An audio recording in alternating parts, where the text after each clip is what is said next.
Boa tarde, gente. Este é o canal Paz e Bem. Esta é a TV 247. Depende de onde você está nos assistindo. Mas o que é certo... Opa! Fiz alguma bobagem. Pronto, calma, gente. Fiz alguma bobagem aqui. Pelo jeito eu fiz... Vamos ver. Pelo jeito eu fiz várias bobagens. Você está me ouvindo, Pedro? Perfeitamente.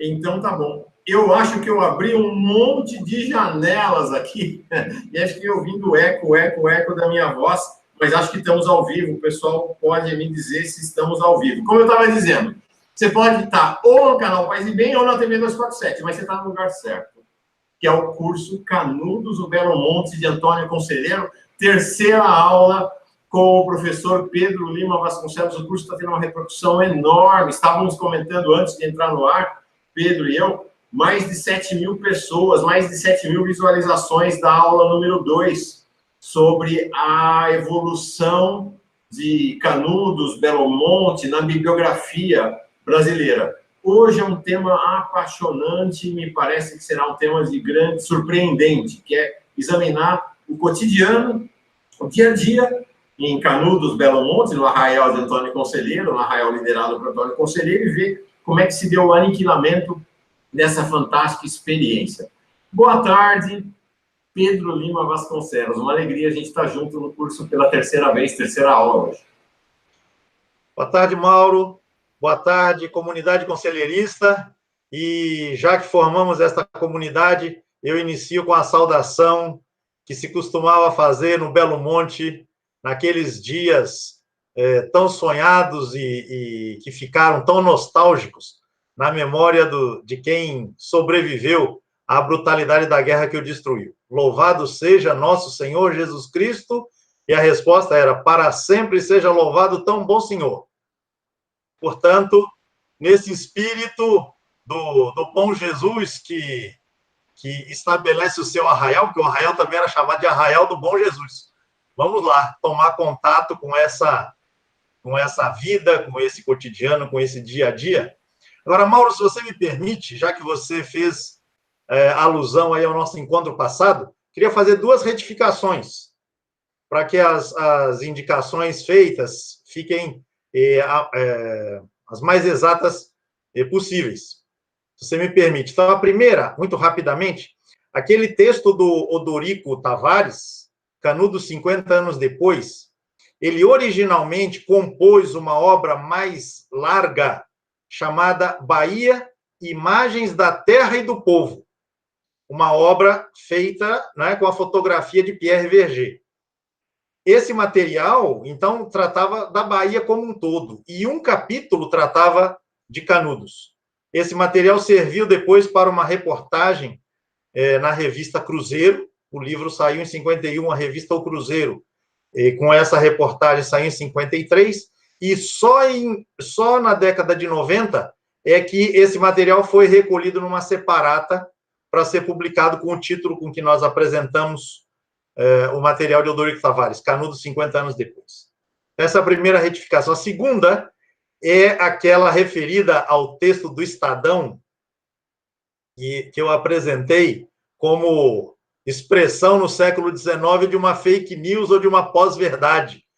O Belo Monte como um arraial monarquista, mesmo que não o fosse. A comunidade aí vai se lembrar. Esse texto não é de Euclides da Cunha, mas é de um escritor ou de algum jornalista que publicou isso no Estadão. Era uma coluna específica do jornal. Não era de Euclides propriamente dito, para que fique mais clara essa distinção. Mas o que fica claro, no final das contas, é que Euclides e a redação do Estadão concordavam, com essa caracterização do Belo Monte como arraial monarquista, conspirador contra a República, etc, etc. Legal. Feitas as retificações? Retificações feitas, um pedido, um aviso e depois saudações. Começamos bem hoje, começamos com a saudação dos conselheiristas, que o Pedro nos apresentou. Então, já entramos no clima de Belo Monte. Primeiro pedido, se você não está inscrito, não está inscrita no canal Paizinho Bem, inscreva-se.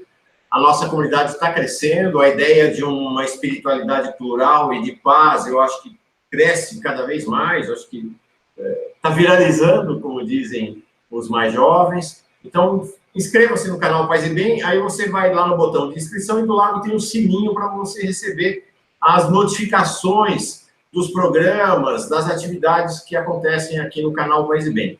Se você está assistindo esta aula pela TV 247, dá um pulo no canal Paz e Bem, o link está na descrição do vídeo, e se inscreve no canal Paz e Bem. Se você está assistindo aqui no canal Paz e Bem, ao vivo ou depois, é só ir na página inicial e se inscrever. E se você não está inscrito ou inscrita na TV 247, se inscreve também. Então, esse é o pedido. Segundo aviso, as aulas do curso Antônio, do curso Canudos, o Belo Monte do Antônio Conselheiro, são quase todas às segundas e quartas no canal Paz e Bem, terças e quintas na TV 247. Esta é a única semana em que isso não acontecerá. A aula no canal Paz e Bem de segunda-feira está acontecendo hoje, segunda-feira acontecerá a estreia, a retransmissão na terça, à 1h30 da tarde. Mas não tem aula quarta.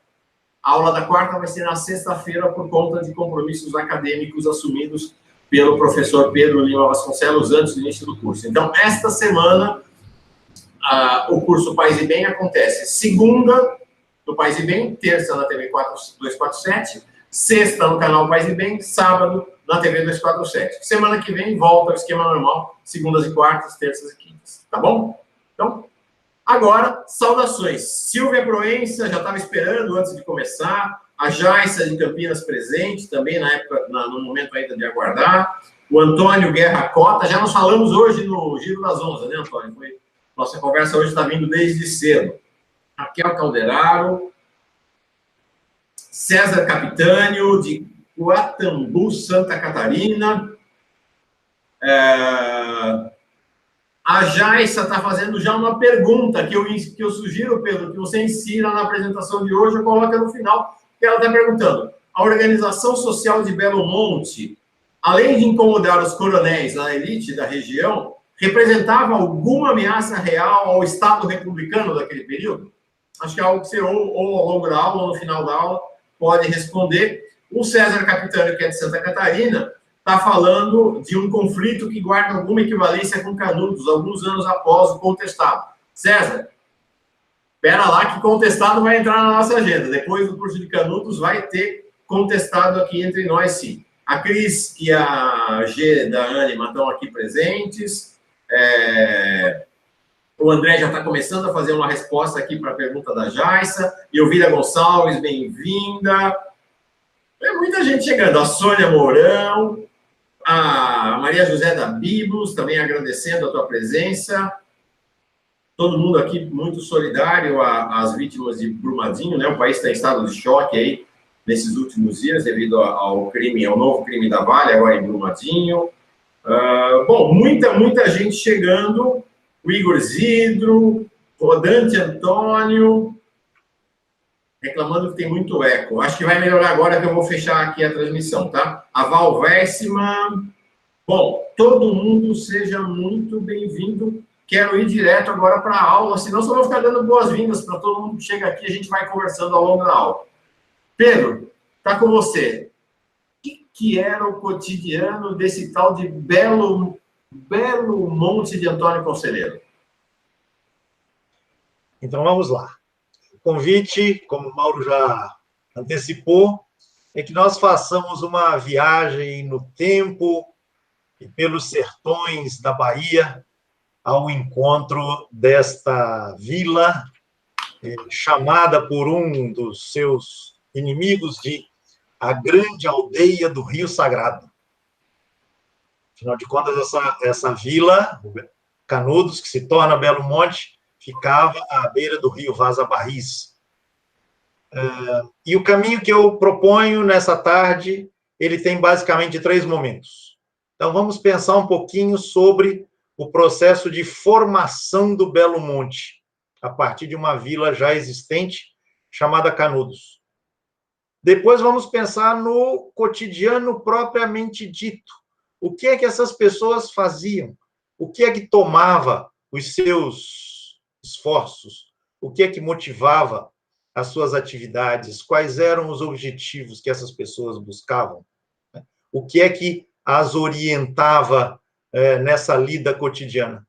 E depois, como é que essa experiência veio a ser eliminada, destruída, massacrada, como sabemos. Então, 3 etapas. Nascimento, vida e morte, se quiserem, o estabelecimento, o cotidiano, o aniquilamento, seria uma outra maneira também de caracterizar esse percurso, que tem basicamente 4 anos e meio de duração. Desde maio, junho de 1893 até outubro de 1897, quando a cidade é destruída totalmente pelas tropas do Exército. Bem, o início do Belo Monte está fora de Canudos, vamos dizer assim. O ano de 1893 é um ano que tem muitos elementos importantes na história brasileira. Por exemplo, algumas reformas modernizantes da cidade, que então era a capital do país, o Rio de Janeiro. Essas reformas que expulsavam os pobres do centro para a periferia, para os morros, em processos muito semelhantes a outros que nós conhecemos mais modernos. Mas, mesmo com esse avançar da modernização da capital e outros eventos ocorridos no país, uma parte da atenção da opinião pública, a partir de maio de 93, abril, na verdade, de 93, foi conduzida ao interior da Bahia. Por quê? Porque em 1891 foi proclamada a primeira Constituição Republicana. E uma das novidades trazidas por essa Constituição foi a possibilidade de que os municípios cobrassem alguns impostos novos, entre os quais e esse imposto em particular calou fundo, atingiu profundamente o cotidiano da economia da população mais pobre, que era o imposto da feira. O que era esse imposto? Era um imposto cobrado aos feirantes, as feiras que a gente tem em tantas e tantas cidades desse país, e a Constituição permitia aos municípios que cobrassem impostos a quem vendia os seus produtos, quem expunha os seus produtos para serem vendidos na feira. Então, a depender do produto, o imposto era mais caro, dependendo do espaço ocupado, o imposto era mais caro, mais barato, enfim, um imposto que incidia diretamente na economia popular, vamos chamar assim.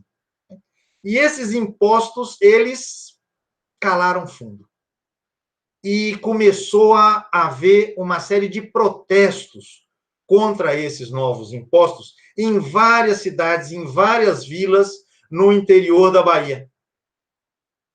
Conselheiro não participou como organizador destes protestos, mas participou ele e a gente que o acompanhava. Lembremos-nos que ele, a essa altura, tem aí cerca de 63 anos de idade, e aí está levando adiante a sua vida de peregrino, acompanhado de um séquito.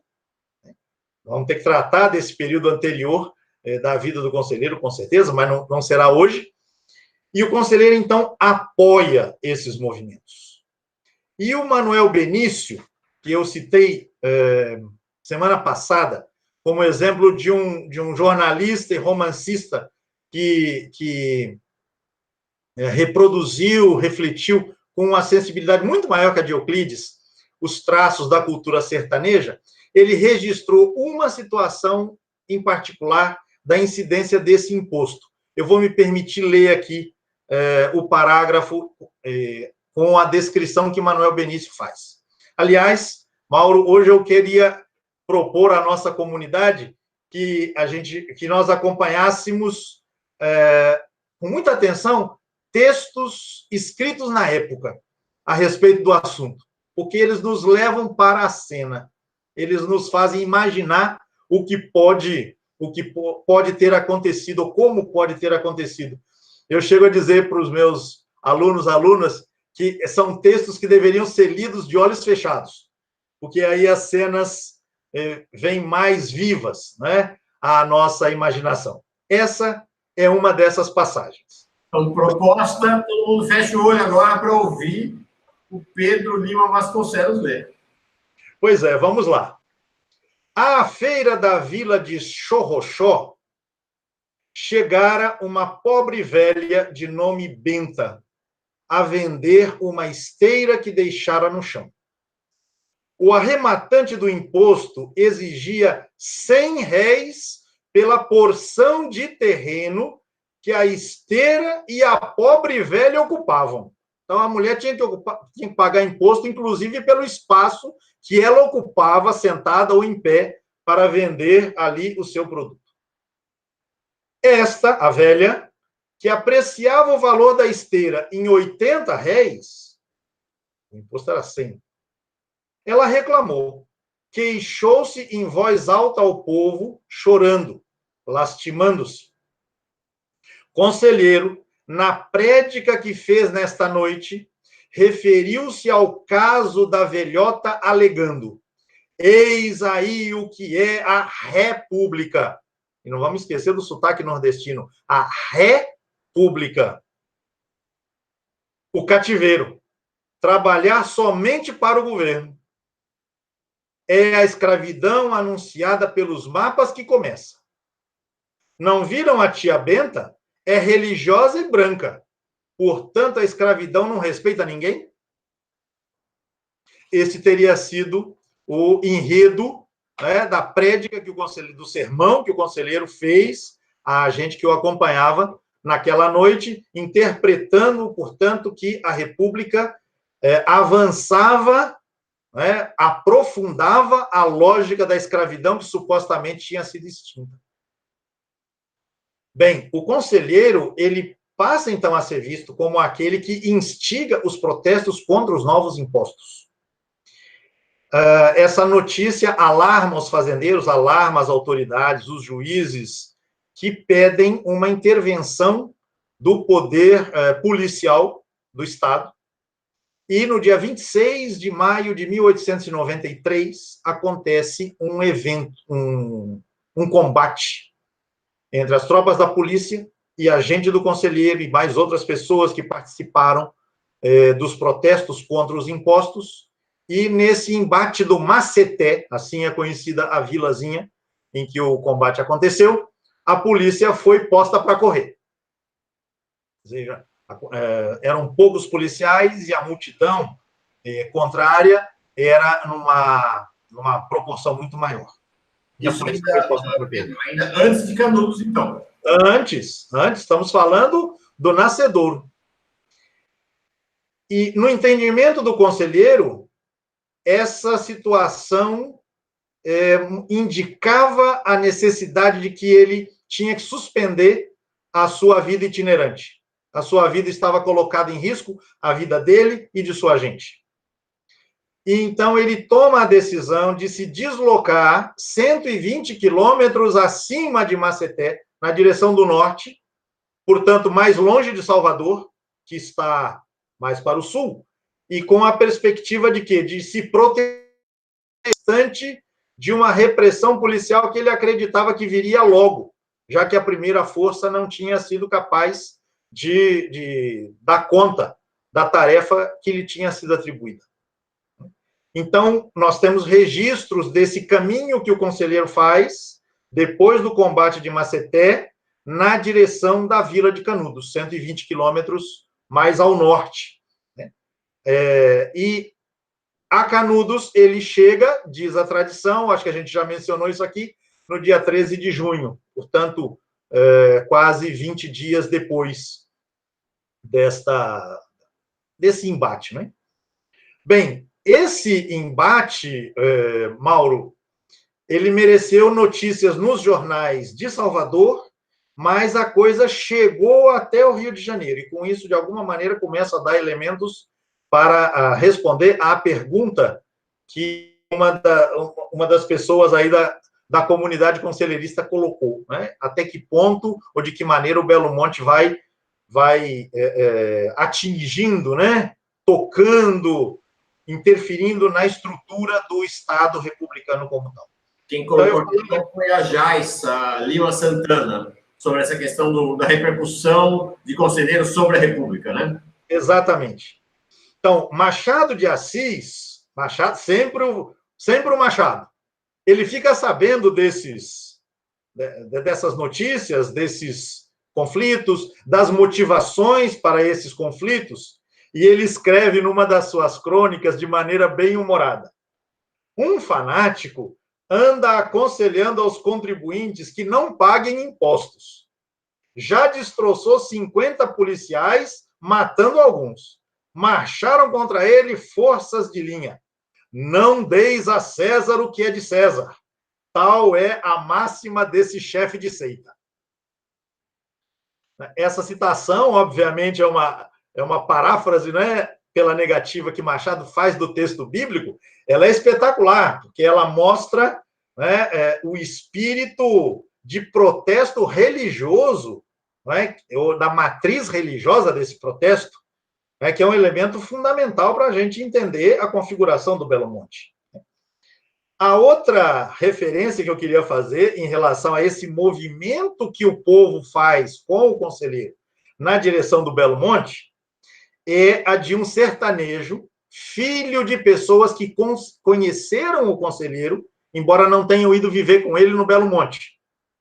Então, esse senhor, chamado José Aras, a referência está na nossa bibliografia do curso de hoje, ele diz que quando criança ouvia as histórias contadas a respeito das pessoas que indo para o Belo Monte, de como era a vida lá, ele tem informações muito preciosas a esse respeito, e ele diz, anotem, ele diz que a caminhada na direção do Belo Monte lembrava a seus participantes o povo de Israel acompanhando Moisés na fuga para o Egito, ansiosos de atravessarem o Mar Vermelho para se livrarem do faraó. Que tal? Que tal? Há aí uma confusão. Fantástico, né? Fantástico. Essa imagem é fantástica. Conselheiro como Moisés. Fantástico. Exatamente, exatamente. E toda a saga do Êxodo sendo recriada, né? Atravessar o rio para chegar ao Belo Monte é como atravessar o Mar Vermelho para chegar ao caminho da liberdade, escapar do Egito, né? Escapar da terra da opressão. Enfim, para o povo que acompanhava o conselheiro, fazer esse caminho era fazer o caminho do povo hebreu, né? Qualquer semelhança depois com o Belo Monte, que é a terra da promissão, não é mera coincidência, é um desfecho, né, inevitável. Então, o Belo Monte, ele se constitui a partir desse cenário de rebeldia contra a nova ordem tributária, vamos chamar assim, que estava sendo estabelecida nos sertões. Se estabelecia no Brasil e estava estabelecendo-se, né, naquela região. E há várias notícias de jornal, os barões, lá os amigos do barão, dos quais a gente falou semana passada, trocando cartas entre si, dizendo que agora ninguém mais paga imposto. Os fiscais vão cobrar imposto da feira na vila de Uauá, que é uma vila próxima, e aí o pessoal diz, não, primeiro vocês cobrem lá no Belo Monte, depois que eles pagarem, a gente paga. Então, quer dizer, o Belo Monte virou, sob esse aspecto, um mau exemplo. Um mau exemplo no sentido de que havia uma ordem moral, social, tradicional estabelecida e não se aceitava ser mudada em detrimento das condições de vida das pessoas. Aquilo que um historiador inglês chamado Edward Thompson chama de economia moral da multidão. Quer dizer, em nome de princípios morais, a partir dos quais se entendia a vida, se entendiam as relações sociais, as relações cotidianas, inclusive as econômicas, né? Se faz o levante contra uma mudança que venha a prejudicar as condições de vida dessas mesmas pessoas. Então, esse elemento fundante do Belo Monte, ele é fundamental. Ele indica que no Belo Monte as coisas deverão ocorrer de outra forma, de outra maneira. Os barões... Só uma observação, como a questão tributária é central na vida das sociedades, né? Ela vai ser central aqui, ela é central na Guerra de Libertação dos Estados Unidos em relação à Inglaterra, ela é central lá na Inglaterra, antes, muito antes disso, porque a questão tributária é a maneira como você tira recurso da sociedade toda para entregar para alguém. E a percepção que essa turma do conselheiro tinha é que estavam tirando deles para entregar para o trem, e não para eles, né? Acho que essa é uma questão fundamental sempre, né? Exatamente. Quer dizer, a corda arrebentando do lado mais fraco. Né? E, como eu disse, a região toda ficou muito marcada por esses protestos e, em grande parte, os moradores e moradoras do Belo Monte serão oriundos dessas vilas, dessas redondezas, né, onde existiam essas vilas que muitas ficaram esvaziadas, assim como as fazendas do Barão, né, ficaram desprovidas de mão de obra, né, como a gente falou, né, em encontros anteriores. Então, esse marco ele é fundamental. Se a gente pensa o Belo Monte a partir daí, a nossa perspectiva de entendimento ela se modifica completamente, né, em relação a um entendimento que toma o Arraial como um bando de lunáticos ou de pessoas desesperadas buscando o fim do mundo, uma catástrofe escatológica ou qualquer coisa parecida na perspectiva delineada por Euclides. Não por acaso, Euclides quase não dá atenção a esse episódio, né? Mas ele é fundamental. Ele é fundamental. Então, pensando no nosso tempo, eu passaria para o segundo ponto, mas esse primeiro momento eu sugiro, né, aos membros da nossa comunidade que procurem aprofundá-lo. É o episódio de Maceté e tudo que ele significa, né? Porque aí já está dada, né, a senha para a significação do Belo Monte em termos de uma alternativa, ao mesmo tempo social e religiosa, porque o protesto tem esse espírito, essa inspiração que Machado de Assis captou muito bem pela ironia que ele faz, pelo avesso que ele faz, né, no texto, na citação que ele faz do texto evangélico, né? Não deis a César o que é de César. É com pena, mas por necessidade que eu passo adiante, né? Indo, então, ao segundo ponto, né? Que eu chamei no meu livro aqui, Reinventando o Cotidiano. Então, a gente tem um arraial que vai reconfigurar a vida livre dos impostos, dos coronéis, dos barões. A liberdade, obviamente, não é absoluta, mas a lógica do arraial será pensada a partir de outras referências que não essas, dadas pelos coronéis, pelos barões, pelos fazendeiros, né, e pela própria igreja. Mas, então, o que é que se fazia no arraial? Um político daquela época, chamado César Zama, que era um político da oposição, não significa necessariamente que ele fosse simpatizante do Belo Monte. Ele era oposição ao governo, né? E a gente sabe como existe político oportunista, não é, para ficar numa posição ou na outra de acordo com as conveniências. Ele escreve um texto que também está na bibliografia que eu mandei, que é um dos libelos mais contundentes, denunciando a brutalidade perpetrada, né, ao Belo Monte. Então, numa certa altura, ele diz o seguinte: nada de extraordinário, isso é um texto de 1899, 2 anos após o fim da guerra. Nada de extraordinário se passava com Antônio Conselheiro e aqueles que o acompanhavam. Ninguém ignora que gênero de vida levavam os canudenses.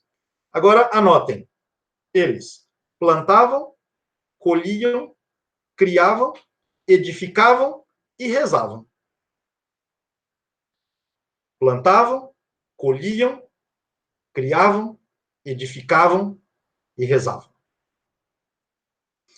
Nessas 5 atividades, que a gente poderia dizer tão óbvias, né, para a viabilização da vida de uma comunidade, de uma vila, de um arraial, né, está a estrutura da vida do cotidiano do Belo Monte. Mas o importante é o modo como essas coisas são feitas. Porque edificar, criar, plantar, colher, rezar, são constitutivos fundamentais de uma vila com esse perfil, nesse contexto. Mas a questão é, como é que isso se fazia? Então, as atividades, digamos, relativas à sobrevivência material, plantavam, colhiam, criavam. Basicamente, sem que a gente possa aqui entrar em mais detalhes, as plantações eram feitas, obviamente, pelas pessoas que tinham condições físicas de trabalho, e se pensava basicamente que o fruto deste trabalho deveria ter uma tripla destinação. O sustento da família, responsável por aquele lotezinho de terra, na beira do rio, basicamente, né, porque a região é basicamente muito seca, mas aqueles anos foram de chuvas mais generosas, e então a beira do rio, né, era o terreno mais propício. Então, alimentar a família, alimentar os doentes, as pessoas inválidas, que não podiam trabalhar, mas que estavam no Belo Monte porque tinham ouvido a pregação do conselheiro, ouviam a sua fama de milagreiro, e iam para lá, e não podiam oferecer a sua força de trabalho. Então, parte da produção era destinada a sustentar pessoas doentes, pessoas idosas, pessoas inválidas. E uma terceira parte da produção era destinada a ser comercializada ou trocada nas feiras das vilas da região. Então, basicamente, nós temos aí, vamos chamar assim, um socialismo do consumo. Se as famílias produzem de maneira autônoma, você tem uma comunitarização dos resultados. Vamos dizer assim. Isso para a gente falar de maneira muito genérica, muito geral, porque a gente não tem como detalhar aqui isso mais. A criação, né, é basicamente do bode.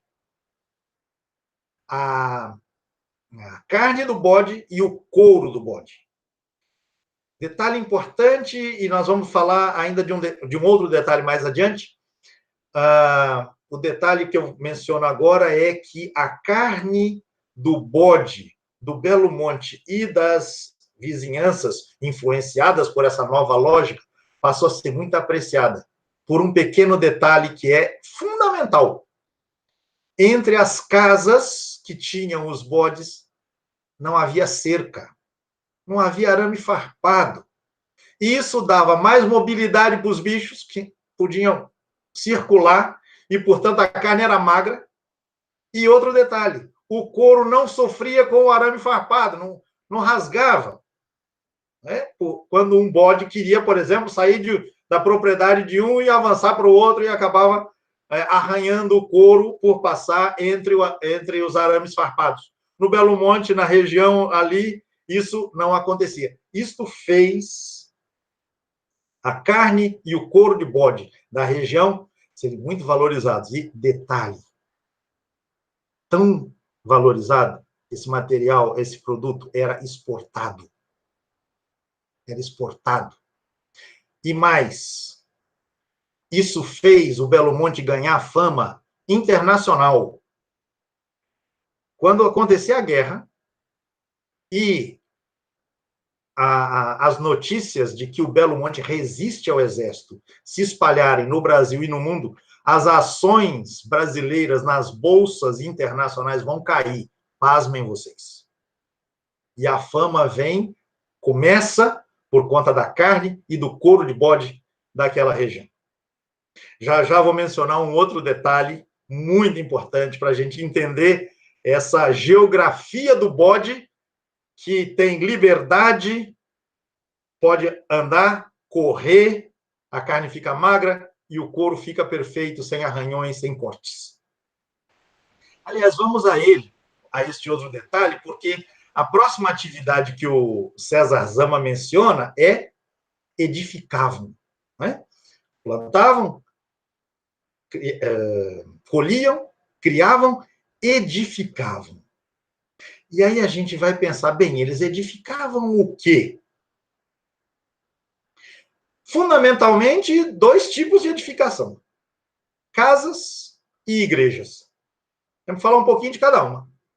Euclides da Cunha, que é alguém que não tinha lá boa vontade para com o Belo Monte, para aquilo que o Belo Monte representava, ele tem que reconhecer, meio que a contragosto, a uma certa altura, que a atividade de construção era alguma coisa que dava muita vida ao arraial, a ponto de que, em alguns momentos da trajetória do arraial, chegavam a ser levantados 12 casebres por dia para acolherem as famílias que cada vez mais se deslocavam para viver no arraial. Pensem vocês, 12 casebres por dia. Agora, o que Euclides descreve horrorizado, sem entender, é que essas casas, essas casinholas, são casebres, são casas de taipa, casas de pau a pique, nós chamaríamos hoje. Essas casinhas, elas eram edificadas, diz Euclides, sem um traçado, como se elas expressassem a loucura coletiva dos seus moradores. Ou seja, não havia um arruamento, segundo ele, um traçado que definisse uma linha reta, que perfizesse uma rua com casas de um lado e casas do outro. E o Euclides devia estar em mente com as demolições no Rio de Janeiro para a criação daquelas avenidas largas, né, que a gente tem hoje no Centro Velho, né? Mas não, ele diz que as casas estão mal dispostas, traduzindo a loucura coletiva, né? E é por isso que ele vai chamar o Belo Monte de Urbs Sinistra, a cidade sinistra. No entanto, um outro observador chamado Lelis Piedade, que foi, Mauro, uma figura muito significativa, e ele liderou o chamado Comitê Patriótico, que foi criado inicialmente para cuidar dos soldados feridos na guerra, mas depois a sensibilidade do Lelis e da sua gente se ampliou o suficiente para que eles fossem cuidar também dos feridos do outro lado, na gente conselheirista. E dessa atividade do Comitê Patriótico resultou um relatório preciosíssimo para o conhecimento do Belo Monte. Este é um título também que a gente tem que acrescentar à bibliografia, porque esse relatório foi recentemente publicado. Mas o Lelis Piedade, ele vai dizer, ele também esteve lá no Belo Monte, portanto, né, por conta dessa atividade, ele vai dizer que as casas no Belo Monte seguiam uma outra lógica. E essa outra lógica, Mauro e membros da comunidade conselheirista, ela pode ser expressa por um conceito que ainda está muito presente no sertão, e ele é razão de conflitos, inclusive nos dias de hoje, conflitos ligados à posse e à utilização da terra, que é o conceito de fundo de pasto. Não sei se conhecem esse conceito. Mas o conceito é basicamente o seguinte: a ideia de que as casas têm um fundo comum. Ou, para usar o termo que nós mais usamos hoje, tem um quintal comum. As casas, as famílias partilham o mesmo espaço em que a bicharada, os bodes, basicamente, circulam. Então, não é cada casa com o seu quintal e o bodezinho preso. Não. São as casinhas, né? Boa parte delas disposta em forma de círculo, né? E os bodes no fundo, convivendo, né, uns com os outros, tendo espaço para circular, e aí isso ajuda a entender aquilo que nós comentávamos antes, né, sobre a carne magra, o couro de excelente qualidade que esses bodes acabavam apresentando. Posso fazer duas observações rápidas, Pedro? Por favor, por favor. A primeira é o seguinte: toda aula nossa tem uma foto, que é uma capa da aula. Então, eu recomendo vivamente que depois, daqui 15 minutos, quando acabar a aula, 15 minutos depois desta aula, já vai ter uma capinha. A capa desta aula é um quadro da Esther Mafra que retrata a vila de Belo Monte. É muito bonito o quadro e acho que ele tem muito a ver com essa descrição que o Pedro nos faz. Tem as casas, tem os bodes, não tem cerca. É muito evocativo desse cenário que você nos faz, não é isso, Pedro? Não é isso, Pedro? Exatamente.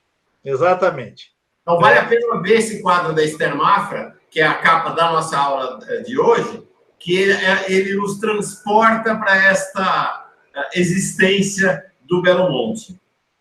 Exatamente. Esse quadro de Esther Mafra, que é prima de Tassiana, minha esposa, é baseado num desenho que Tassiana fez a partir de um croquis que o próprio Euclides da Cunha fez, que está na capa do livro, né, O Belo Monte de Antônio Conselheiro, uma invenção biblada. E ele expressa efetivamente muito bem lembrado aí da sua parte esse dado. Né?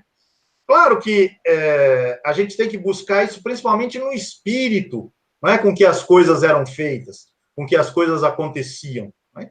Agora, isso soou para Euclides uma aberração. Pensar uma cidade a partir desses moldes foi uma aberração. Por isso a tal urbe sinistra, né, da qual a gente já fez menção aqui. Esta é a capa do livro do Pedro, ao qual ele se referiu. Esse croquis que está aqui na capa é o croquis do Euclides da Cunha. Okay? Exato. Exato. E esse é o quadro, aqui está o quadro da Esther Mafra, que daqui a pouco vai estar, então, na capa, com uma definição muito maior do que essa que eu estou mostrando aqui, da Vila de Antônio Conselheiro. Muito bonito. O quadro é belíssimo, por sinal. Exato, desculpa, muito... Pedro. Devolvo a bola para você. De forma alguma, não tem que desculpar nada. Vamos adiante, porque eles não só edificavam casas, mas edificavam igrejas. E o Belo Monte, Mauro e comunidade, pode ter tido, pelo menos enquanto projeto, 3 igrejas. Porque havia uma pequena capela antes de o conselheiro chegar lá. E há uma dúvida entre os estudiosos se a primeira igreja que o conselheiro fez construir lá foi uma ampliação, restauração dessa pequena capela, ou foi uma igreja nova, em termos de um outro edifício. Eu me inclino por essa segunda possibilidade. Então, nós teríamos uma capelinha, depois a igreja de Santo Antônio, que começa a ser construída em 1893, mas será inaugurada em 1896, e nós temos o sermão que o conselheiro terá pronunciado quando da inauguração desta igreja, em 1896. Mas quando essa igreja vai ser inaugurada, ela já é pequena para dar conta do afluxo e da população do Arraial. Então, é começada a construção de uma nova igreja, que é a Igreja do Bom Jesus. Esta igreja não chega a ficar pronta, porque ela será destruída, né, em meio aos trabalhos de levantamento dela, né, pela guerra. Aliás, foram madeiras que foram compradas, pagas por antecipação e não entregues, que criaram o pretexto para que a guerra começasse. Já que o conselheiro disse, bem, se eles não entregam, a gente vai buscar. E essa decisão de buscar a madeira que foi comprada foi entendida em termos de pós-verdade, fake news, postagem de WhatsApp, como declaração de guerra ou como a invasão de jagunços para atacar a cidade de Juazeiro, onde se encontravam essas madeiras, onde tinham sido encomendadas essas madeiras. Então, você tem esse outro lado também das construções, que é o da construção das igrejas, uma atividade a qual o conselheiro se dedica já há muito tempo e que toma praticamente todo o tempo da vida do Belo Monte, né? Na medida em que a última igreja nem chega a ser concluída, o arraial foi destruído antes que isso pudesse acontecer. Seria muito importante que nós pudéssemos nos perguntar sobre como é que as pessoas viam, né, o seu envolvimento com estas atividades. Então, eu vou pegar aqui, a título apenas de ilustração, uma passagem aqui de um desses narradores daquele tempo, um daqueles textos para a gente ler de olhos fechados. Quando o conselheiro empreendeu os trabalhos da Igreja Nova, grande parte dos homens, deixando a outros a tarefa da lavoura, seguiam em bandos numerosos para as matas distantes à procura de madeiros colossais, que conduziam aos ombros para o vigamento do templo em construção. Por outro lado, as mulheres, as crianças e os velhos, que não podiam abordar outros serviços, entoando estrofes de um sentimentalismo desolador, mal pronunciadas e mal compreendidas, carregavam pedra para o edifício católico famoso. Belo texto de alguém com má vontade, né? Quando fala de rezas mal pronunciadas e mal compreendidas, mas é uma descrição que permite imaginar a cena. Algumas pessoas carregando madeiras, outras pessoas carregando as pedras, e as pessoas que não podiam carregar nenhuma coisa nem outra entoavam cânticos,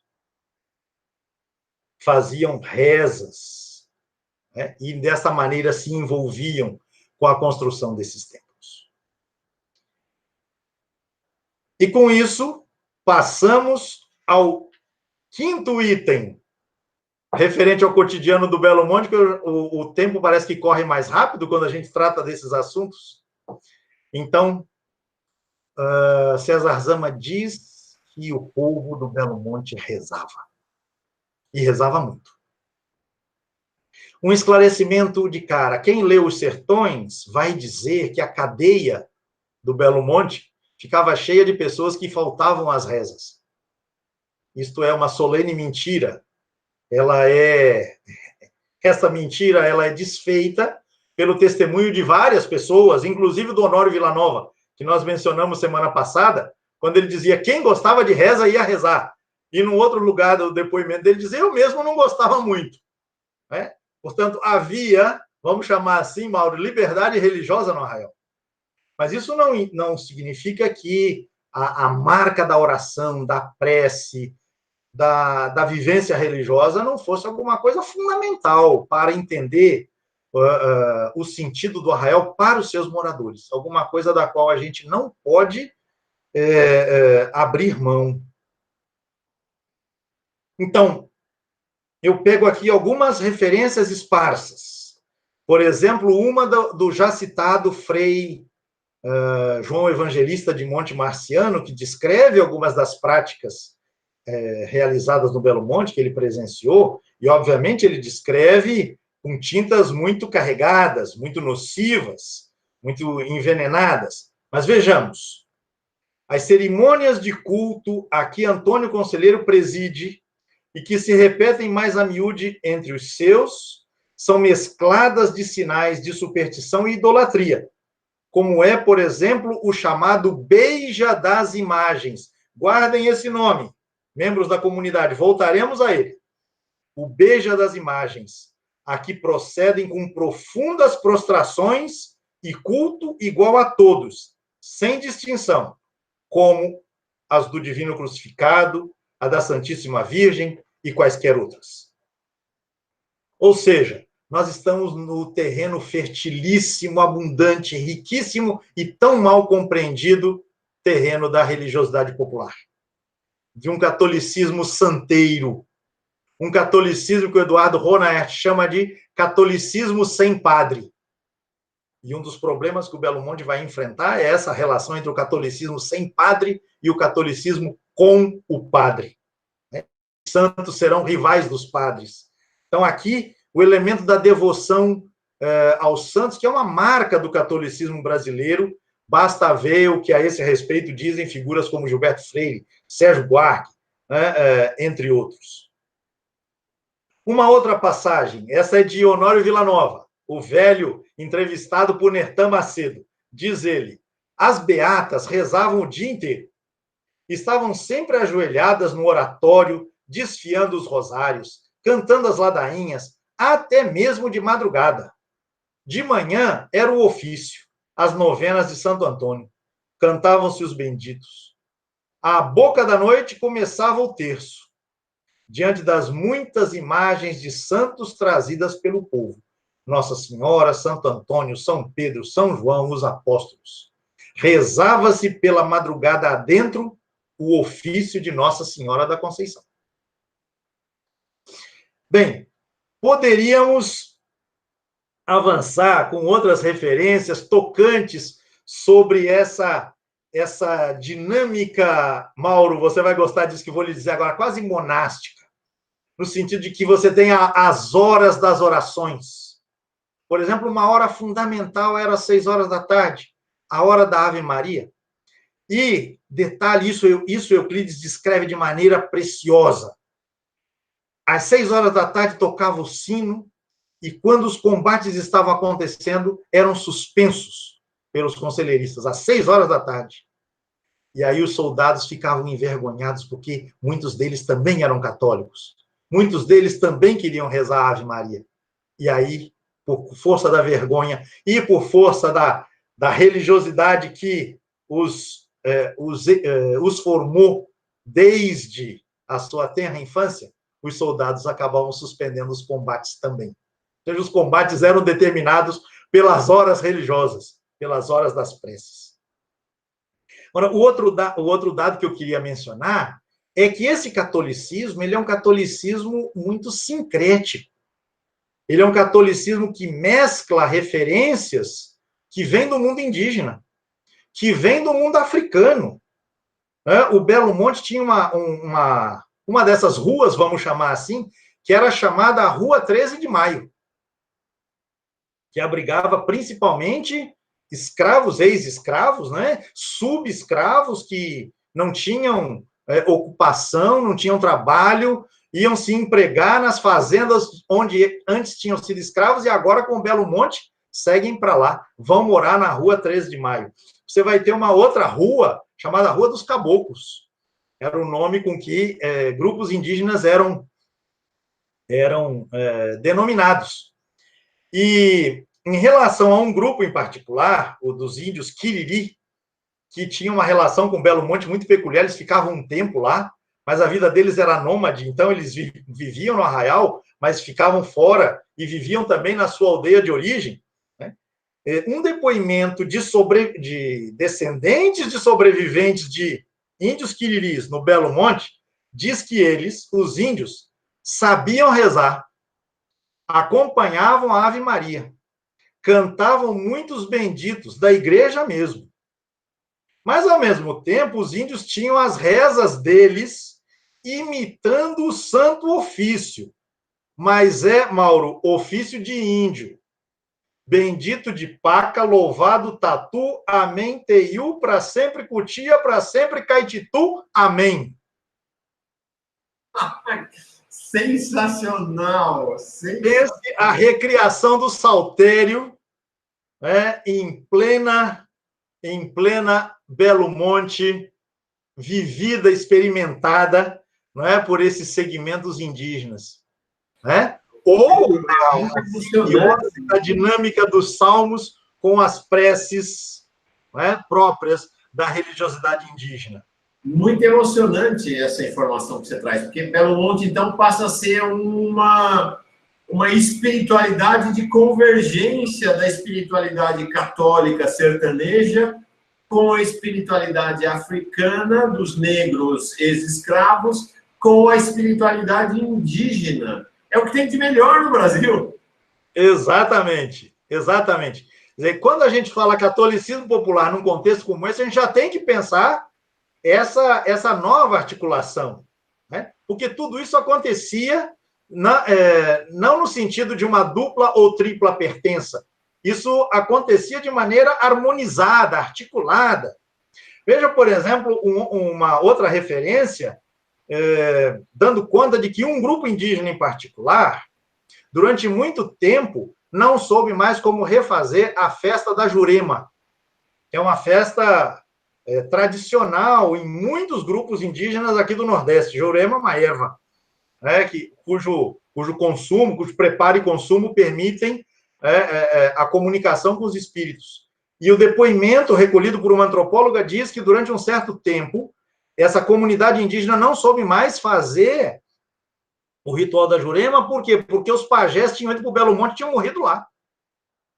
Aqueles que detinham o conhecimento da Jurema, o modo de se comunicar com os espíritos, o modo de preparar a Jurema em vistas a essa comunicação, eles tinham morrido, né? Então, esse grupo teve que fazer contato com outro grupo para poder recuperar esse conhecimento que era reservado, né, aos líderes religiosos. Então, há que pensar efetivamente, né, na perspectiva de um sincretismo. Muita gente não gosta desse nome, mas vamos usá-lo para ficar mais fácil a comunicação aqui, né? E o conselheiro que possivelmente não compartilhasse desses traços, pelo menos da crença sincrética, convivia com ele sem maiores problemas. Assim como ele não era muito dado ao culto aos santos populares, mas isso tinha vida tranquila, né, naquele contexto, naquele ambiente. Uma das figuras mais importantes do séquito mais próximo do conselheiro era um pajé indígena, Manuel Quadrado, que conhecia não só rezas e preces, mas conhecia muito da medicina com os vegetais disponíveis na região. Então, a gente aí vai pensar saúde, salvação, né, religião e vida cotidiana de maneira muito imbricada, de uma maneira muito imbricada. E essa religião foi vivida no Belo Monte, foi celebrada cotidianamente, definia as horas, definia os dias, definia os tempos, definia os momentos, não é? Através dos quais a vida era organizada. Definia os kairoi, definia o tempo na sua perspectiva não cronológica, definia os marcos que organizavam a vida. Então, plantavam, colhiam, criavam, edificavam e rezavam. Mas tudo isso teve um fim. Né? Teve um fim.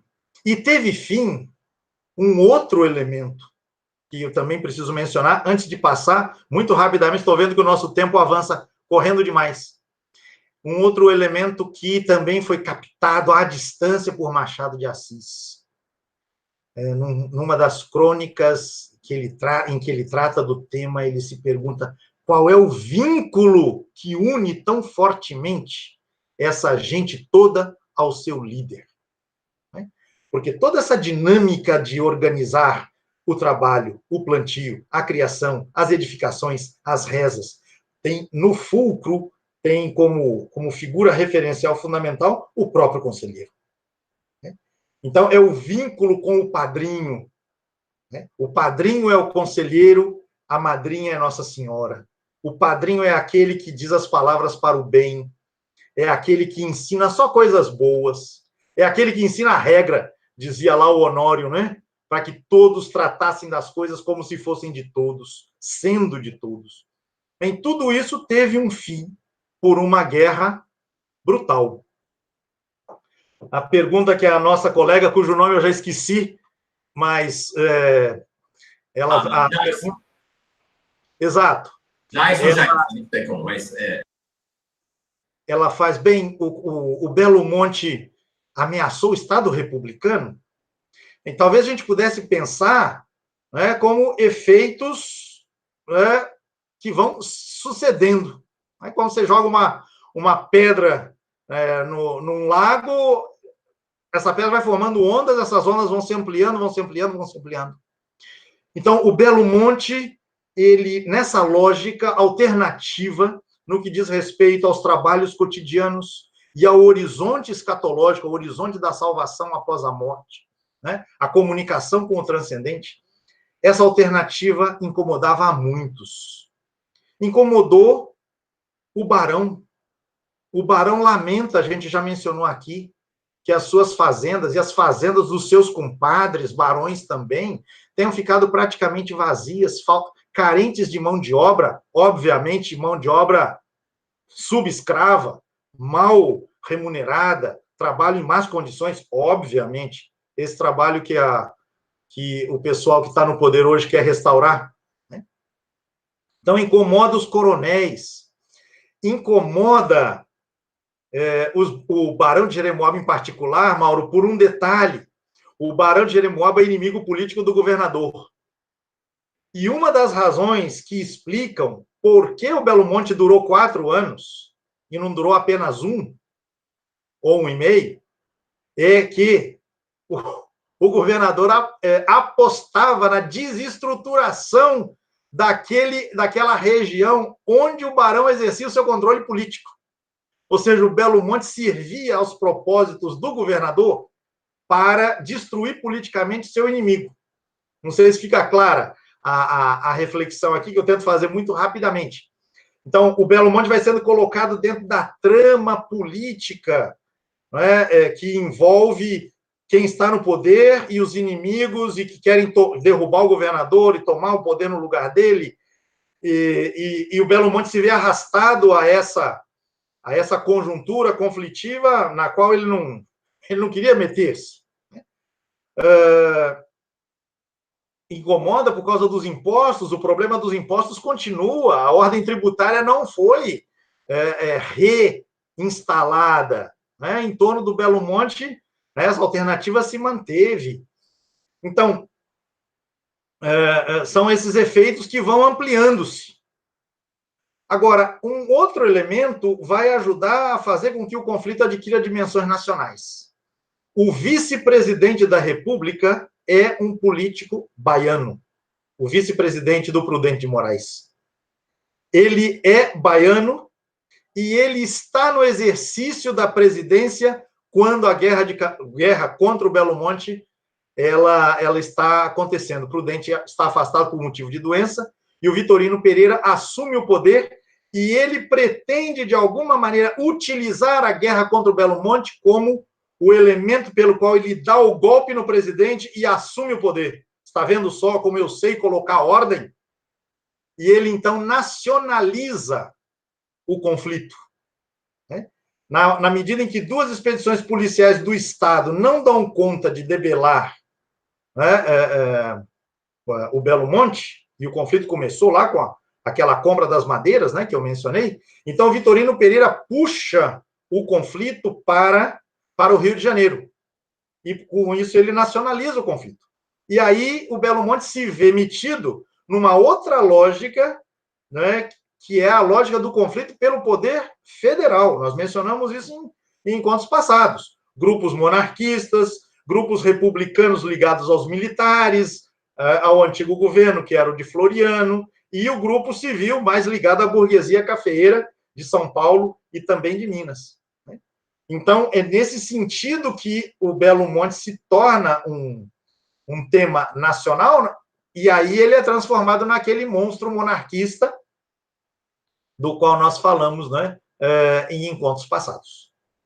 Agora, não posso deixar de mencionar isso, Mauro, sei que nós estamos terminando, que para que essa destruição acontecesse, depois de 11 meses, quase 1 ano de conflito, há a participação decisiva das altas esferas da cúpula da Igreja Católica.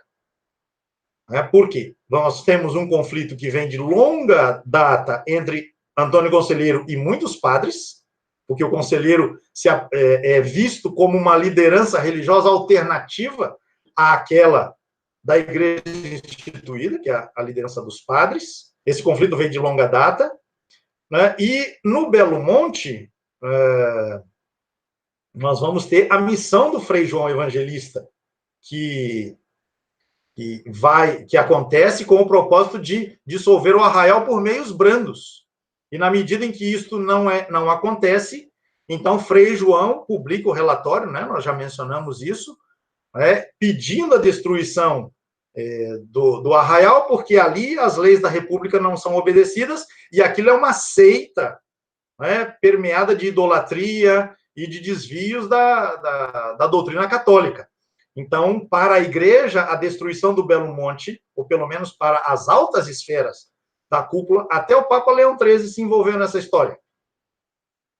Falaremos disso no momento oportuno.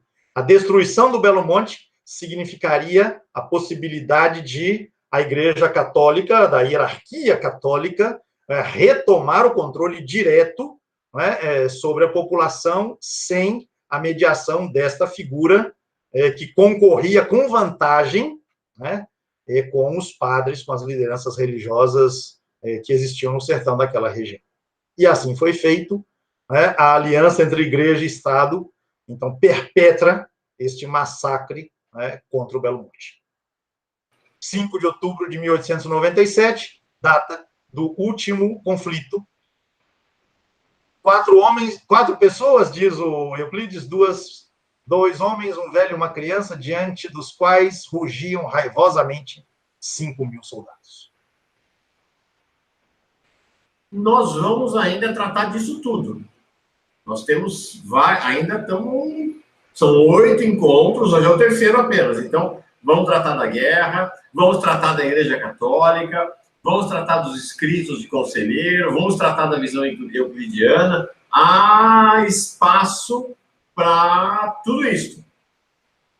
E aí, a gente, se precisar, a gente junta, nós, alunos e alunas, e fazer um abaixo-assinado para o Pedro dar mais 1 ou 2 aulas extras, se a gente achar que vale a pena mais conteúdo. Mas haverá espaço. As aulas, evidente, a gente está tentando demarcar as aulas com um horário aí de 50 minutos a 1 hora de duração, porque senão também fica... a gente vai longe demais e aí fica inviável, mas haverá espaço para que a gente trate de tudo isso ainda ao longo do curso, né, Pedro? Sim, com certeza. Porque o que a gente procurou fazer hoje foi apresentar uma panorâmica, né, de como terá sido, né, a experiência de fazer um arraial, viabilizá-lo e depois sofrer e morrer nele e com ele e pelos ideais que ele tratava de efetivar no seu cotidiano. Mas, justamente, nos encontros seguintes, a gente poderá olhar mais de perto os sujeitos envolvidos, tanto na viabilização do arraial, né, o povo sertanejo, o conselheiro em particular, através da sua palavra, a qual a gente tem acesso pelos escritos, mas também os sujeitos que militaram contra o Belo Monte, né, a alta hierarquia católica, na figura do missionário que a gente acabou de mencionar, e os poderes da República, que, de alguma maneira, né, ecoam muito do que pensam, né, através da pena de Euclides da Cunha, que tem um pensamento próprio, né, e muitas vezes se chocando com algumas das práticas do regime republicano. Então, hoje foi uma panorâmica, né, espero que tenha oferecido esse percurso pelas ruelas, pelas vielas do Belo Monte, pelos casebres, pela Praça das Igrejas, pelas atividades que as pessoas realizavam ali, pelos cânticos, ladainhas, rezas, indígenas, gente negra, quilombola, né? Alguém chama o Belo Monte de último quilombo, né? Então, em cima deste panorama, vamos continuar a nossa peregrinação olhando os diversos sujeitos que fizeram a vida e a morte do Belo Monte. Houve, ao longo da aula de hoje, várias questões vinculadas aos textos do Antônio Conselheiro, a ação da Igreja Católica, só para dizer que estes serão temas de aulas específicas, tá? Nós vamos tratar deste assunto. Quero chamar a atenção para 2 intervenções de um conselheirista aqui do nosso curso, que é o João Batista Lima, descendente direto de conselheiristas, e que ele funciona aqui como uma espécie de monitor do Pedro nas aulas. Realmente ele sabe muito sobre Canudos. E ele está chamando a atenção para esse episódio, que ao longo da aula o Pedro relatou, que é o episódio das madeiras da igreja, né, que serviu como estopim da guerra, e ele aqui está comentando que as madeiras estão hoje, essas madeiras, que são o estopim da guerra, estão no Instituto Popular Memorial de Canudos, lá na cidade de Canudos, na Bahia, e são chamadas pela comunidade de Canudos de madeira da discórdia. Chegaram quase 100 anos depois de adquiridas por Conselheiro e sua gente. Esse é o primeiro esclarecimento que ele faz. Outro esclarecimento que me parece importante do nosso conselheirista é esse aqui. Onde está? Vou achar. Sim, nós fizemos referência, então, a esta convergência dos negros, ex-escravos, o sertanejo e os indígenas. Ele está dizendo aqui que o Manuel Quadrado, a que o Pedro se referiu, era dos Tuxás, da tribo indígena de Rodelas, lá na Bahia. Exatamente. Esse seu assistente aqui sabe mesmo, né, Pedro? Sabe muito, ele sabe muito. E ele tem mandado para mim matérias, reportagens, inclusive uma eu creio ter mandado para você, sobre justamente encontro com conselheiristas ou com conselheiristas ou descendentes de conselheiristas, né? E eu acrescento essa informação das madeiras da discórdia, que no mesmo lugar onde se encontram elas, se encontra também a cruz, o cruzeiro, que ficava na praça das igrejas, a praça das tais igrejas das quais a gente falou. Crivado de balas, mas ele escapou da destruição final, porque antes de a igreja, de a cidade ser destruída, dizimada completamente, o cruzeiro foi retirado da praça e levado para uma espécie de cemitério que foi feito junto ao acampamento dos militares. E aí ele foi fincado. E por conta disso, o cruzeiro sobreviveu. É praticamente o único item do Belo Monte de Antônio Conselheiro que sobreviveu. A cruz crivada de balas, e com uma placa com as letras AMMC, Antônio Mendes Maciel Conselheiro. Pedro, a Margarete Soler de Leone está dizendo aqui: oi, Mauro, infelizmente meu bisavô foi o pior do ataque a Antônio Conselheiro. Seu nome era Arlindo Leone. Então foi lá. Posso acrescentar esse dado? Ele é o juiz que sugere que as madeiras não sejam entregues, porque ele quer ver o circo pegar fogo. E por que isso? Porque ele foi um dos juízes cuja autoridade civil questionada nos protestos contra os impostos que levaram ao conflito de Maceté. Ali ele se estabeleceu como inimigo do conselheiro. E quando o conselheiro, então, 3 anos depois, encomenda e paga as madeiras, paga adiantado as madeiras, o Leone, ele sugere que as madeiras não sejam entregues, e isso acaba sendo o estopim para o início dos combates. A Luciana Souto da Silva está perguntando aqui: onde eu assino para termos mais 10 aulas, não apenas as 5 restantes? Calma, vamos chegar nas 8 primeiro. Aí a gente vai negociar com o Pedro. Nossa comunidade, vamos fazer pressão sobre o Pedro. Mas, Pedro, muitos elogios, muita gente assim muito animada, pedindo bibliografia. É importante. Em cada uma das aulas, tem na descrição do vídeo todas as referências bibliográficas principais utilizadas pelo Pedro Lima Vasconcelos, para a construção do percurso de cada uma das aulas. A próxima aula, nosso próximo encontro, será, então, na sexta-feira, não será na quarta-feira essa semana, será na sexta-feira, às 17 horas, aqui no canal Paz e Bem, sábado, às 13h30, aqui na TV 247. Esta aula que estamos assistindo, quem está assistindo ao vivo, a partir de quarta-feira, dia 28, de segunda-feira, desculpa, dia 28, às 5 horas da tarde, será retransmitido, então, à 1h30 da tarde da terça-feira, pela TV 247. Uma aula fantástica. Fantástica aula, aprendi demais, acho que todos nós aprendemos demais. A próxima aula, sexta-feira, terá como título Vozes do Sertão, o Belo Monte como terra da promissão. Então, acho que vamos mergulhar ainda mais na vida em Belo Monte, não é, Pedro?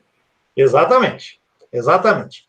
E sei que estou me despedindo por hoje de vocês e vou me permitir a despedida lendo uma passagem brilhante de Euclides da Cunha. É daquelas passagens que vale a pena ler de olhos fechados, como se isso fosse possível. Ele descreve, ou ele imagina, o caminho dos conselheiristas indo na direção de Juazeiro para buscar as madeiras, e esses conselheiristas são recebidos a bala pelas tropas da polícia. Então, Euclides imagina esta cena, e com a descrição dela eu me despeço agradecendo por hoje, e até a próxima. Diz Euclides, na madrugada, 21 de novembro de 1896, desenhou-se no extremo da várzea o agrupamento dos jagunços. Um coro longínquo esbatia-se na mudez da terra ainda adormida, reboando longamente nos ermos desolados. A multidão guerreira avançava, derivando a toada vagarosa dos quíries. Parecia uma procissão de penitência, dessas a que muitos se afeiçoavam os matutos crendeiros para abrandarem os céus quando os estios longos geram os flagícios das secas. Mas não tinham, ao primeiro lance de vistas, aparências guerreiras. Guiavam-nos símbolos de paz, a bandeira do divino, e ladeando-a nos braços fortes de um crente possante, grande cruz de madeira, alta como um cruzeiro. Os combatentes armados de velhas espingardas, de chuços de vaqueiros, de foices e varapaus, perdiam-se no grosso dos fiéis que aldeavam, inermes, vultos e imagens dos santos prediletos, inermes, vultos e imagens dos santos prediletos, e palmas ressequidas retiradas dos altares. Alguns, como nas romarias piedosas, tinham à cabeça as pedras dos caminhos e desfiavam rosários de coco, equiparavam aos flagelos naturais que ali descem periódicos a vinda dos soldados. Seguiam para a batalha rezando, cantando, como se procurassem decisiva prova às suas almas religiosas. Fé e política, paz e bem. Paz e bem, gente. Paz e bem. Inscrevam-se no canal Paz e Bem, inscrevam-se na TV 247. Não percam a próxima aula com o professor Pedro Lima Vasconcelos, uma revelação sobre Canudos, o Belo Monte de Antônio Conselheiro. Próxima aula, Vozes do Sertão, o Belo Monte como terra da promissão. Paz e bem todo mundo. Foi uma alegria estarmos juntos.